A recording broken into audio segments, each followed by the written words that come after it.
ৰেজাউল কৰিম চৰকাৰে ৰিজাইন দিয়াটো পিছৰ কথা, কিন্তু গৌৰৱ গগৈয়ে তেওঁক বহিষ্কাৰ কৰিব লাগিছিল। এতিয়াতো ৰিজাইন দিলে নিজে শ্বহীদ হৈ গ'ল বুলি ক'ব, কিন্তু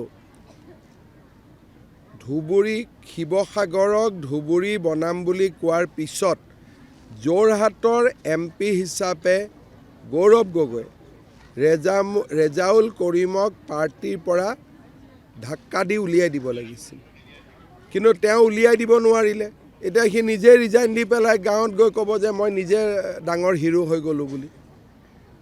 সেইকাৰণে আমি বিচাৰিছিলোঁ যে গৌৰৱ গগৈয়ে তেওঁক পাৰ্টিৰ পৰা উলিয়াই দিয়ক। গৌৰৱ গগৈৰ সাহসহে নহ'ল। ভালেই হয়, মোৰ হৈ কাম কৰিলে মইতো ভালেই পাম, মই কিয় বেয়া পাম কোনোবাই যদি মোৰ হৈ কাম কৰে।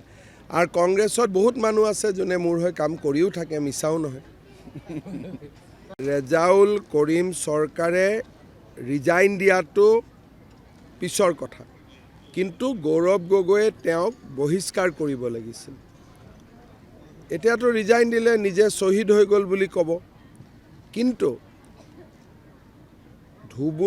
শিৱসাগৰক ধুবুৰী বনাম বুলি কোৱাৰ পিছত যোৰহাটৰ MP হিচাপে গৌৰৱ গগৈ ৰেজাউল কৰিমক পাৰ্টিৰ পৰা ধাক্কা দি উলিয়াই দিব লাগিছিল, কিন্তু তেওঁ উলিয়াই দিব নোৱাৰিলে।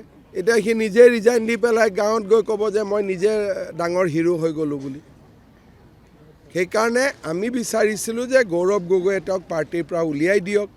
গৌৰৱ গগৈৰ সাহসহে নহ'ল। ভালেই হয়, মোৰ হৈ কাম কৰিলে মইতো ভালেই পাম, মই কিয় বেয়া পাম কোনোবাই যদি মোৰ হৈ কাম কৰে।